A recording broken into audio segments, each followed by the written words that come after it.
우리가 대부분 처한 많은 문제들은 절대 빈곤에 의해서 발생된 문제라고 해도 과언이 아닐 것입니다. 절대 빈곤이라는 것은 무슨 말이냐면 인간의 힘으로 할 수 없는 일들을 절대 빈곤이라고 합니다. 절대 상황적 위기입니다. 우선순위의 문제라면 우선순위를 재배열하면 됩니다. 즉 급한 일을 먼저 하고 좀 덜 급한 일을 나중에 처리하면 되겠죠. 재분배의 문제라면 조금 더 있는 쪽을 가져다가 조금 덜 있는 쪽에 좀 나눠다 주고 이렇게 평등하게 맞춰버리면 그 파생되는 갈등과 문제는 해결될 수 있을 것입니다. 그런데 대부분 우리가 아우성을 치는 많은 문제들은 절대 결핍에 의한 것으로서 절대 빈곤적인 상황들을 의미합니다. 즉 다시 말하면 우리 가정에서만 보아도 엄마 쪽으로 막 끌면 아빠가 힘들어요. 아빠 쪽으로 끌면 반대로 엄마가 힘들게 됩니다. 부모님이 자녀들을 강하게 부모님 쪽으로 부모님들에 맞춰서 끌면 아이들이 튕겨져 나가고 반항합니다. 상처를 받게 되죠. 근데 아이들 쪽으로 맞추다 보면 아이들 교육이 말이 아니게 되고 아이들이 망가집니다. 그러다 보니까 서로 팽팽한 어떤 알력 내지는 눈에 보이지 않는 충돌이 우리의 삶 가운데 언제 터질지 모르는 마치 압력솥과도 같이 삑 하고 언제 터질지 모르는 위기 상황이 우리의 인간관계와 갈등의 문제에 발생한다는 겁니다. 근데 그것은 비단 꼭 이것뿐만이 아니라 교회에서도 그렇고 국가와 국가, 우리 사회에서도 국가와 국민 사이에서도 마찬가지입니다. 또한 이것이 어떤 인간관계뿐만이 아니라 경제 구조에서도 마찬가지라는 것이죠. 예를 들면 북한의 식량 문제는 절대 빈곤의 문제이기 때문에 우리가 아무리 유엔에서 북한에 식량을 갖다 준다 한들 그것이 해결되지 않는다는 것이죠. 그래서 나라의 가난은 사람의 가난, 국민의 가난은 나라도 해결 못한다.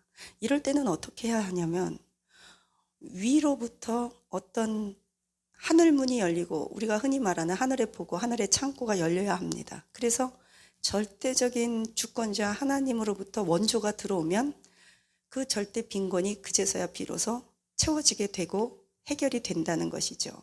그제서야 비로소 재구조 조정이 일어날 수 있다는 겁니다. 왜냐하면 나도 부족하고 너도 부족한데 서로가 그것을 채워넣겠다고 아우성을 하니까 나라와 나라는 전쟁을 하게 되고 부부지간에는 싸움을 하게 되고 부모 자식지간에는 충돌을 하고 사랑의 공동체로 만났는데 교회나 가정은 파괴되게 되어 있다는 거죠. 그런데 여기에서 엎친 데 겹친 격으로 마귀는 이것을 아주 교묘하게 우리의 절대 결핍에 대해서 교묘하게 공격을 잘해옵니다. 예를 들면 하나님께서 이 지구상에 우리에게 남겨주신 두 가지 신적 기관이 있는데 그것은 가정과 교회입니다. 구약에서 에덴 동산에서 하나님은 최초로 아담과 하와를 통해서 우리에게 가정 공동체, 신앙 공동체를 주셨습니다. 그 공동체를 통해서 우리가 사회적 지지 기반과 뿌리를 내리고 살게 되어 있지요. 또 신약에서 성령님께서 우리에게 임하시고 예수님이 부활 승천하시면서 성령님께서 우리 안에 거하시면서 남겨주신 단체, 신적 기관이 바로 교회입니다. 이 교회를 통해서 우리는 복음을 확산하며 하나님께 예배드리게 되어 있고 우리의 신앙의 뿌리를 내리고 서로가 서로에게 연합하여 든든하게 의지하는 존재가 될 수 있겠죠. 따라서 마귀는 어떻게 됐든지 간에 하나님의 나라를 대적하고 공격하며 하나님과 같이 되고 하나님께서 받으셔야 할 영광을 가로채기 위해서 그는 열심히 나름대로 발버둥을 칩니다. 그러나 그 하나님을 직접적으로 자기가 대항할 수 없게 되자 하나님의 마음을 가장 아프게 하는 방법, 즉 하나님의 세우신 신앙 공동체, 하나님의 공동체, 가정과 교회를 사정없이 파괴시키는 것을 통해서 하나님의 백성들을 갈기갈기 찢어놓는 것이 사단의 전략이죠.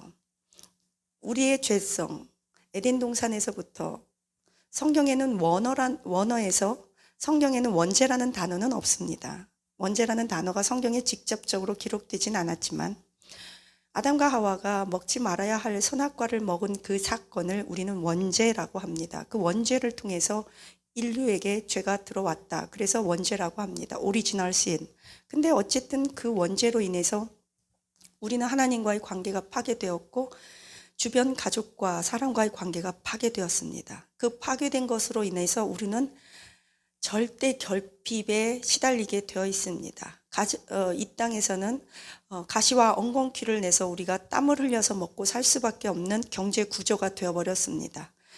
그래서 경제적으로 절대 결핍입니다. 두 번째는 사랑의 절대 결핍입니다. 애정 결핍이에요. 쉽게 얘기하면 하나님으로부터 받아야 할 그 사랑, 그 하나님과의 관계가 단절되자 인간은 애정 결핍, 하나님으로부터 채워지지 않는 관계 단절로 인한 그 사랑 결핍에 우리의 영혼육이 시들어 가게 되어 있다는 거죠. 인간 관계도 마찬가지죠. 우리는 서로 사랑하고 교제해야 하는데 그것이 파괴되어 버렸습니다. 그래서 우리는 그 애정 결핍에 태어나자마자부터 계속 시달리면서 서로가 서로에게 날 좀 더 사랑해 달라고 아우성을 치고 발버둥을 칩니다. 네가 나한테 좀 맞춰줘라. 네가 내 비유 맞춰줘라. 당신이 목사면 성도 비유 맞춰라. 우리는 길 잃은 한 마리 어린 양이다. 우리는 세상에 나가서 힘들게 일해서 번 돈으로 헌금 내지 않냐. 그러니 우리가 원하는 대로 좀 맞춰줘라. 성도님들은 목사님들에게 그것을 원합니다. 그리고 그것을 기대합니다. 비록 나는 거룩하게 살지 못할지라도 당신은 목사가 아니냐. 그러니까 좀 거룩하게 살아봐라. 그것을 기대합니다. 기대치가 다르다는 거죠. 그런데 또 목사님들은 아니 직분도 받았고 불신자도 아니고 그렇게 가르치고 그렇게 예배드리는데 좀 목사는 아니래도 장로답게 권사답게 좀 살아봐라. 좀 헌신해라. 우리가 이렇게 같이 어떻게 나만 예수 믿고 구원받았냐. 우리가 같이 하나님 나라를 일궈가는 사람으로서 어찌 교회가 나 혼자만의 책임이겠냐. 우리 같이 헌신하자. 또 이렇게 가는 거예요. 집에서도 마찬가지죠. 남편은 내가 이렇게 쎄빠지게 일해가지고 월급 다 갖다 주고 먹여 살리는데 집에서 도대체 뭐 하냐. 살림을 똑똑히 하냐. 애들을 똑바로 가르치냐. 얼굴이 이쁘냐. 정말 밖에 나가면 미스긴 미스 양은 얼마나 예쁘고 애교도 좋은데 내가 이렇게 힘들게 일해가지고 내가 밥 새끼를 제대로 얻어먹는 것도 아니고 아침은 바빠서 출근하기 바쁘고 아주 위에서 상사 손님들 다 비유 맞추면서 돈 벌어오면 애들 학원비로 나가고 당신은 낮에 사람들하고 친구들하고 밥 먹으러 다니고 나는 돈 버는 기계냐. 나는 그냥 술 먹고 바람 피는 거로라도 내가 좀 보상을 받아야겠다. 뭐 이렇게 생각도 하고 또 엄마는 엄마대로 당신만 돈 벌었냐. 나도 그 살림 아끼고 콩나물 값 아껴가면서 돈 1,500원 함부로 못 쓴다. 내가 무슨 사치를 하냐. 화장품을 외제를 쓰냐. 우리 애들 나만 낳니. 이게 네 아이들이지. 뭐 나만 혼자 낳겠냐. 그리고 아버지가 돈 벌어서 애들 키우고 학원비 내고 그러는 거 다 당연하지. 뭘 그거 갖고 생색을 내냐. 옆집 아저씨는 더 많이 벌어다 주고도 집에 와서 설거지도 하고 빨래도 널고 다 하더라. 당신은 일요일이면 피곤하다고 잠만 자고 집안일도 안 도와주고 설거지도 안 하고 빨래도 한 번도 안 도와주고 애들 교육은 다 나한테만 맡기고 내가 몸이 무쇠냐. 나도 이러다 보니까 팔뚝 굵어지고 성질 못돼지지 않았냐. 그렇게 되는 거죠. 또 더 나가면 뭐 시어머니 시집 식구들 다 나도 돌보고 내가 그냥 꽁돈 받는 것처럼 말하지 말라고. 나도 알바도 뛰고 당신은 일하고 오면 집에서 잠이라도 자고 차려주는 밥이라도 먹지만 난 일하고 오면 집도 내가 치우고 빨래도 하고 애 교육도 내가 해야 되고 시집 식구들 당신 부모님들 그거 용돈 다 드리고 우리 친정 식구에게는 용돈 못 드려도 시집 식구들에게는 용돈 다 드리고 이 뭐 하는 거냐. 또 애들은 그러죠. 아버지가 나한테 해준 게 뭐 있냐고. 맨날 나는 교육받은 게 아니라 사육받았다고. 아버지는 아침 6시면 나가고 밤 12시면 들어오고 일요일 날 어차피 잠깐 쉬는데 같이 교회도 안 다니고 잠만 잔다 그러고 술만 먹고 술 냄새 펄펄 풍기고 아버지 그럼 떠오르는 이미지는 술 취해서 들어오거나 술주정 부리거나 엄마랑 싸우거나 주말이면 잠자거나 아니면 낚시 간다고 등산 간다고 주말에 우리 내팽개치고 나가버리는 아빠. 늘 공부했니? 공부 잘해라. 몇 등 했니? 뭐 이거 해주는 대신에 뭐 해라. 뭐 1등 하면 뭐 해준다. 늘 조건적인 아버지. 늘 소리 지르고 뭐 그런 거. 그럼 또 부모님은 자식한테 그러죠. 저희 어머니 레파토리. 내가 너를 못 입히고 못 먹였냐. 못 입히고 못 먹인 것도 아닌데 뭐가 그렇게 불만이냐. 아버지 돌아가신 게 내 잘못이냐. 뭐 그런 거죠 뭐. 이게 절대 빈곤이라 그래요. 우리의 힘으로 할 수 없는 것들이요. 왜? 우리는 다 깨졌잖아요. 원형 자체가 깨진 거예요. 주변을 어느 날 돌아봤어요. 행복한 가정이 있는가? 없더라고요. 행복한 애가 있는가? 없더라고요. 근데 미국에서는 제 친구가 있는데 걔는 늘 행복해요. 걔는 뭐 아버지 얼굴도 모르고 사생아예요. 아버지가 자기 놔놓고 남미로 갔고 엄마랑 사는데 미국 사회 구조가 행복해요. 그냥 뭐 그러거나 말거나 얘는 엄마랑 같이 자기나 아버지가 자기를 낳고 낳은 거로 그냥 고맙게 생각하고 얼굴도 못 봤대요. 근데 자기는 인생이 행복하대요. 그래서 왜 행복하냐 이랬더니 뭐 괴롭히는 사람도 없고 뭐 고등학교 나와서 직장 다니고 직장에서 한 3,000불 받고 몸 건강하고 좋은 차 몰고 다니고 엄마도 건강해서 일하고 이렇게 살면 됐지 뭘 더 바라냐고. 우리나라랑은 이제 사회 구조와 가치관이 많이 다른 것 같아요. 우리나라는 유치원 엄마가 내려다 주면서 공부 열심히 하고 선생님 말씀 잘 듣고 친구들하고 싸우지 마 이러고 내려주잖아요. 근데 미국은 엄마가 유치원 내려주면서 아이한테 하는 말이 오늘도 행복하게 즐겁게 친구들이랑 재미나게 놀아. 해피데이. 행복한 날 돼. 그리고 have fun. 재밌게 놀아. 그렇게 하고 보내요. 그러니까 가치 기준도 다르고 문화도 다른 것 같아요. 그러면 어쨌든 그래도 인간에게는 절대 빈곤이 있다는 거죠. 절대 빈곤. 이런 절대 빈곤 가운데서 우리가 해야 할 수 있는 건 무엇일까요? 없어요. 아까 말씀드렸듯이 인간이 할 수 있고 인간이 뭔가 노력해서 될 수 있는 건 이미 문제가 아니에요. 그리고 이미 그거는 상처도 아니고 문제도 아니에요. 그냥 하면 되는 거예요. 근데 절대 빈곤은 인간의 한계 상황을 넘어선 거예요. 가령 예를 들면 암 환자인데 병원에서 못 고친대요. 병원에서 포기했어요. 그거 절대 빈곤이에요. 돈이 없어요. 절대 빈곤이에요. 우리에게 사랑이 없어요. 절대 빈곤이에요. 이럴 때는 예수님의 십자가의 그 보혈이 우리를 쓸고 지나가야 합니다. 성령님께서 위로부터 강력하게 장대비처럼 우리에게 그 힘든 상황을 견딜 수 있는 힘을 주셔야 합니다.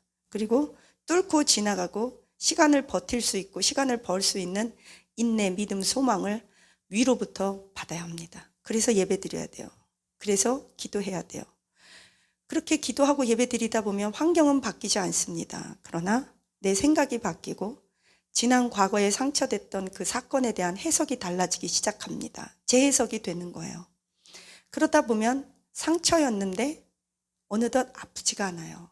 그리고 지난 과거의 사건은 변하지가 않았는데 더 이상 그게 나의 생각과 감정을 사로잡고 쇠사슬처럼 칭칭 얽어매지 않아요. 우리는 그 과거의 사건과 일로부터 자유할 수 있습니다. 성령이 우리의 생각과 마음을 바꾸셨기 때문입니다. 그렇게 바꾸고 나면 우리는 생각이 자유롭고 표현이 자유로울 수 있습니다. 갇힌 자가 놓이게 되고 묶인 자가 자유함을 얻게 되면 생각과 마음이 자유로워져요. 저희 교회 청년 하나가 어제 물어봤어요. 목사님 장점은 뭐라고 생각하니? 그러고 물어봤더니 목사님은요, 제가 보기에 젊은 사람 청년 입장에서요, 사실대로 말하면 목사님은요 쿨해요. 즉 잔머리를 안 굴리세요. 제가 머리가 나빠서 잔머리를 못 굴리나 봐요. 목사님은요 가가 부부가 분명하고요, 속을 다 보이고요, 돌려서 말 안 하고요. 목사님은 다른 어른들처럼 이래 그러면 그 말을 그대로 내가 받아들여도 돼요. 다른 분들은요 한번 머리를 쓰고 돌리고 사실일까 아닐까 눈치를 봐야 되는데 목사님은요 눈치를 볼 필요가 없어요. 그냥 목사님이 싫어, 좋아, 안 돼, 돼 이게 간단 명료해요. 그래서 아주 대하기가 편하고 머리가 시원해요. 내면이 꼬이지 않고요. 눈치를 안 보고요. 물론 눈치를 봐야 되지만 제가 말하는 눈치를 안 본다는 건 전전긍긍이에요. 전전긍긍 안 하고 각각 부부가 분명하고 차든지 덥든지 분명하고 흑백이 분명하고 이게 분명하면요. 한국 문화에서는 뭐 손해를 많이 본다 그럴 수 있지만 내면이 건강한 사람은요. 이게 굉장히 내면이 정리가 정돈이 돼 있기 때문에 내가 저 사람을 통해서 뭐 손해볼까 이득 볼까 저 사람에게 이렇게 말하면 나를 어떻게 생각할까 물론 그거 배려 차원에선 필요해요. 그러나 전전긍긍 즉 드러내고 싶은 마음 감추고 싶은 마음 열등감 우월의식 이런 측면에서 사람이 표출되지가 않기 때문에 굉장히 단순화되고 맑게 됩니다. 편안하게 돼요. 그래서 이거는 이렇게 해서 내가 마음이 안 좋아. 이러면 불편해. 이런 자기 표현 그런 것들을 참 잘할 수 있는 우리의 문화가 되면 얼마나 좋겠습니까마는 우리의 문화가 또 그렇게 하면 상대방이 뭐라고 막 그러고 화를 내거나 손해를 보잖아요. 그러다 보니까 우리 아이들이 어른들 눈치를 많이 보고 전전긍긍하게 되고 눈을 깜빡깜빡 한다거나 손에 식은땀이 난다거나 다리를 덜덜덜덜 떨고 늘 뭔가 손을 꼬무락꼬무락거리고 늘 불안한 거예요. 그 자율신경, 부자율신경이 늘 펄럭펄럭거리는 거예요. 왜냐? 눈치 보고 무섭고 그러니까. 여러분의 정서적 안정성은 얼마큼이나 되시는지 모르겠어요. 정서적 안정성이라는 건 들쭉날쭉하지 않고 꾸준한 거예요. 이렇게 늘 평안한 거고 어떤 상황에서도 견고하고 물론 웃고 울고 슬프고 기쁘고는 있어요. 그러나 그것이 어떤 자기가 해야 될 일들과 책임감에 휙가닥 막 급변하지 않는다는 거예요. 그래서 그런 상황에서 저와 여러분이 정서적 안정성이 좋기를 축복합니다. 절대 빈곤에서는 정서적 안정성이 파괴되거든요. 우리는 이럴 때 하나님 앞에 날마다 예배 드려야 돼요. 예배가 답이에요. 예배를 드리고 기도를 하면 하나님이 내 마음을 만져주십니다. 예전에 어떤 여자 집사님이 저에게 이런 간증을 하시더라고요. 남편이 교수래요. 유명한 분이래요. 이름 대면 안 돼요. 그런데 바람을 폈대요. 어디 가서 말도 못한대요. 그래갖고 맨날 교회 와갖고 울었대요. 기도하면서 하나님 저놈 죽여달라고. 근데 제가 말을 바꿨죠. 저놈으로. 근데 그분은 저놈이 아니라 저이라고 얘기했죠. 저놈 하여튼 죽여주세요. 저놈 때문에 내가 못 살겠어요. 맨날 그랬대요. 그랬더니 하루는 그분 표현이 그래요. 성령님이 묻더래요. 그래 그 새끼를 죽여주면 너는 어떡할까 그러더래요. 그래서 내가 뭘 잘못했냐고 그랬더니 갑자기 옛날에 자기 잘못한 것도 생각이 나더래요. 그러니까 기도를 하다 보면 하나님이 만져주고 치유하고 대화해주고 울고 하나님하고 교제하다 보면 영성도 깊어지고 그래서 우리가 문제가 있으면 교회로 뛰어나와서 기도해야 돼요. 절대 빈곤이기 때문에 폭포수처럼 하나님으로부터 위로받는 저와 여러분이 되시기를 축복합니다. 노래방 가면 우울증 걸리고 돈만 쓰고 몸만 죽나요? 교회 오세요. 교회 와서 막 울고불고 하세요. 그러면 하나님께서 여러분에게 새로운 길, 새로운 꿈, 새로운 회복을 주십니다. 편지예요. 정한 목사님 마지막 수련회 강의 때 제가 일본에서 온 자매라고 기도받고 싶다고 했던 사람입니다. 기억나실지 모르겠습니다. 저는 일본에서 정한 목사님의 세미나를 듣기 위해서 왔습니다. 저희 어머니께서 목사님께서 하시는 그 교회에 정한 목사님이 오셔서 세미나를 한다고 빨리 들어오라고 그래서 일본에서 일부러 비행기표를 사가지고 와서 세미나를 들었습니다.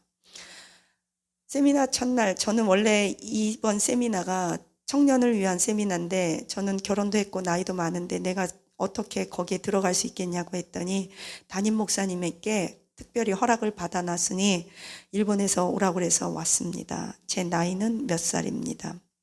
저희 아버지는 이 교회 수석 장로, 어머니는 권사입니다. 저는 어려서 피아노를 좋아했고 피아노밖에 할 줄 아는 것이 없었습니다. 저는 꿈을 포기하고 있다가 신학대학도 피아노로 전공해서 대학원까지 졸업 후 어떤 그 학교에서 강사도 하고 그랬습니다. 그러다가 결혼을 하여 일본으로 가게 되었습니다. 그런데 일본에 갔는데 남편을 하나 믿고 갔는데 남편이 말 끝에 저를 때리는 것이 습관화되었습니다. 처음 때리는 것이 무섭지 한번 때리기 시작하니까 습관적으로 저를 머리를 때리고 머리채를 잡고 이렇게 저렇게 때렸대요. 그 후로 싸움이 날마다 잦아졌고 남편은 일부러 내가 아이 앞에서 내 성질을 꾹꾹 참으니까 아이 때문에 참으니까 일부러 아이 앞에서 더 저를 약올리며 저에게 성질을 이분 표현은 승질 나게 했습니다.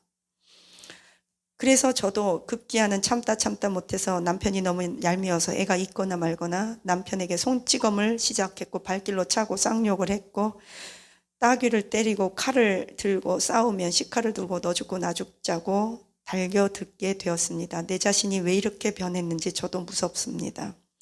이제는 참지를 못합니다. 저에게 남은 건 악밖에 없었습니다. 자식이고 뭐고 간에 한번 눈이 확 돌아가면 그동안에 당한 게 많아서 식칼부터 찾아서 휘둘리기 시작합니다.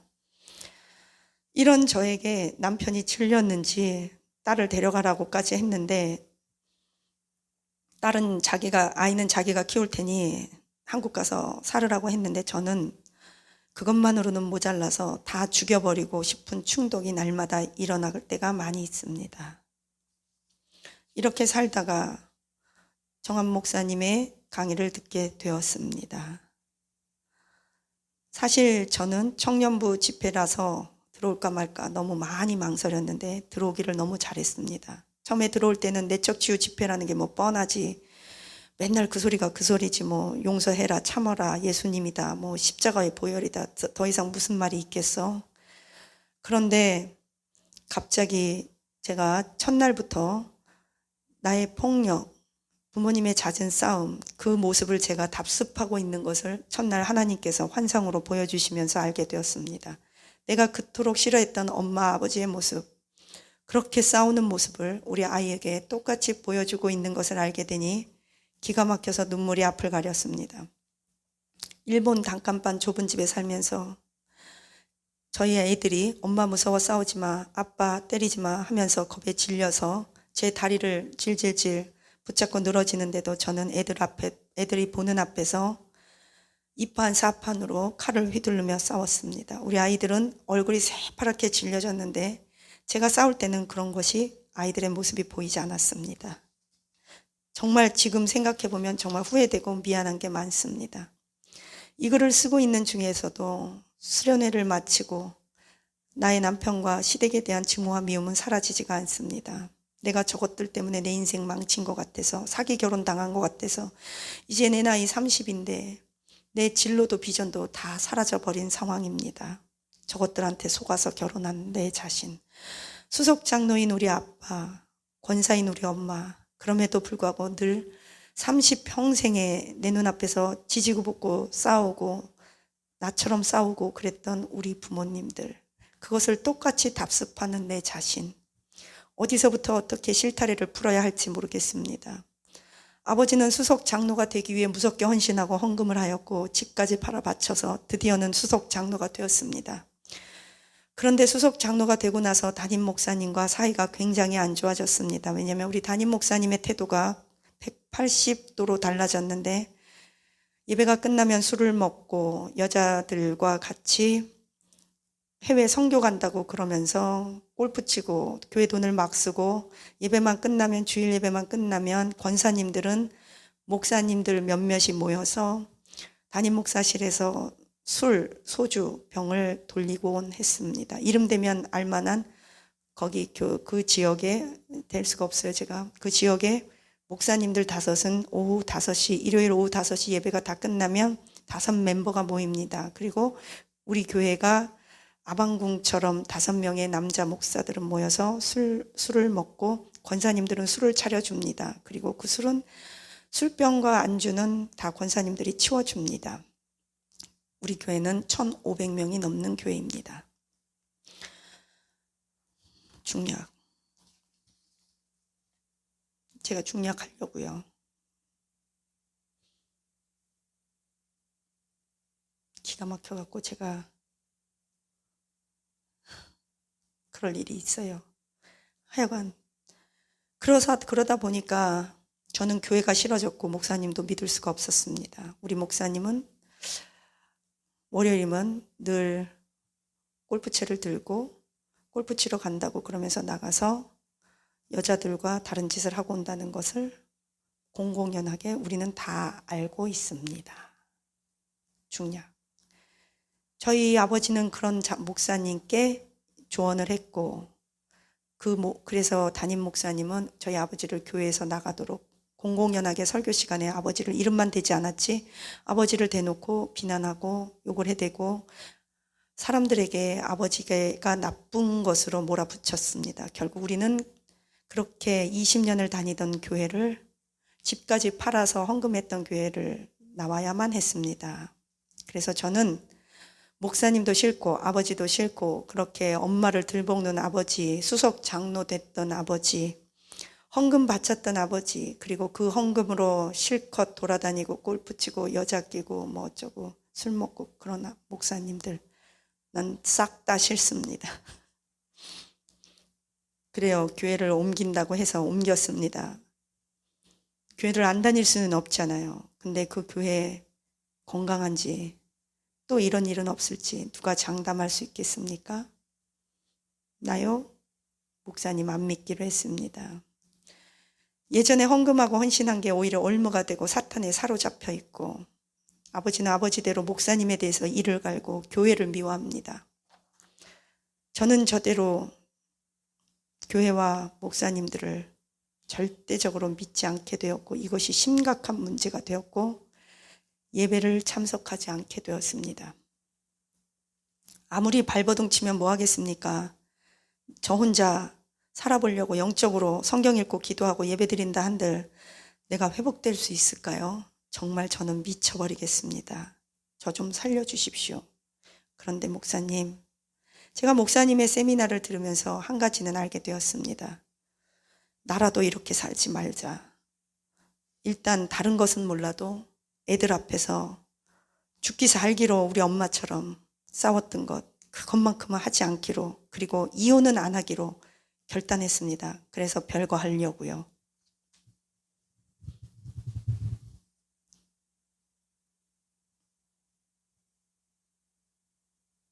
기도할게요.